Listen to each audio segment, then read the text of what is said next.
രാഹുൽ മാങ്കൂട്ടത്തിന്റെ അറസ്റ്റുമായി ബന്ധപ്പെട്ട് രാഹുലിന്റെ അഭിഭാഷകൻ പറഞ്ഞ വളരെയധികം ഞെട്ടിക്കുന്ന കുറച്ച് കാര്യങ്ങളുണ്ട്. ഒരു അൺനെസസറി അറസ്റ്റ് അല്ലേ? രാത്രി 12 മണിക്ക് ഇയാൾ അറസ്റ്റ് ചെയ്യേണ്ട കാര്യമില്ലല്ലോ. ഒന്ന്, ഇയാൾ സിറ്റിംഗ് MLA, 2 ഹൈക്കോടതിയിൽ അറസ്റ്റ് നടന്നിട്ടുണ്ട്, 3 വേറൊരു കേസിനകത്ത് ബെയിൽ കിട്ടിയിട്ടുണ്ട്. അതിനകത്ത് പോലീസിന്റെ അടുത്ത് ഹാജരാവാനായിട്ട് ഡയറക്ഷൻസ് ഉണ്ട്. പിന്നെ അതിനെ അറസ്റ്റ് ചെയ്യുന്നത് ഈ need only be directed to appear before the police. പോരെ മൂന്നാമത്തെ കേസിന്? മൂന്നാമത്തെയോ നാലാമത്തെയോ ഇനി 10 കേസ് വന്നാലും ഈ can be directed to appear. എന്നിട്ട് അപ്പിയർ ചെയ്തില്ല എന്നുണ്ടെങ്കിൽ you can get the other bail cancel. 2 കേസിലും ബെയിൽ തെറിക്കത്തില്ലേ? I don't understand. പിന്നെ വേറെ കാര്യമുണ്ട്, ഇപ്പൊ മീഡിയ അറ്റൻഷൻ ആയില്ലേ? ഇതിപ്പോ അഭിഭാഷകനെ പോലും കാണാനെന്നില്ല പറഞ്ഞിട്ട് സമ്മതിച്ചില്ലെന്നുള്ള ഒരു ആരോപണമുണ്ടല്ലോ. അതിലൊന്നും ഞങ്ങൾക്ക് പരാതിയൊന്നുമില്ല. നാളെ it will be considered by the magistrate. They are asking for a custody. അതൊക്കെ കഴിയട്ടെ.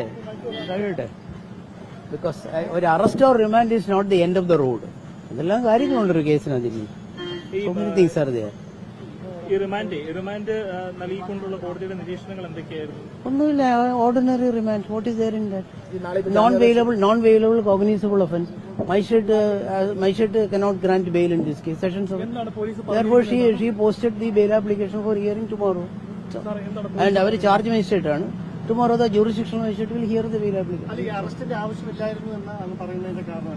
കാരണം എന്ന് വെച്ച് കഴിഞ്ഞാൽ ഒരു കേസിനകത്ത് ബെയിൽ കിട്ടിയിട്ടുണ്ട്, anticipatory bail, regarding the Bangalore case. Okay, the other one അവിടെ ബെയിൽ ഡിനേ ചെയ്തു ട്രിവാൻഡ്രം സെഷൻസ് കോർട്ടിൽ.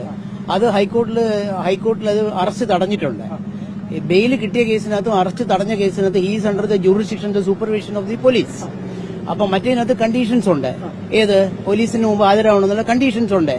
He has already given several messages to the DYSP as well as to Poongadalli, the DIG, that please specify the time and place. I will come and appear. And Poongadalli has replied stating that we will inform you. I have the mobile shots with me. Let it be the 3rd case or the 4th case or the 100th case.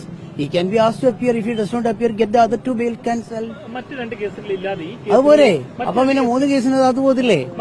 അതല്ലേ സാധാരണ ചെയ്യാ. സാമ്പത്തിക ചൂഷണത്തിന്റെ ഒരു പരാതി കൂടി ഈ ഒരു കേസിലുണ്ട്. ഏത് കേസിനകത്താ? ഈ 3ാമത്തെ കേസിൽ എന്നാര് പറയുന്നു? പരാതിക്കാർ പറയുന്നത് സാമ്പത്തികമായിട്ട്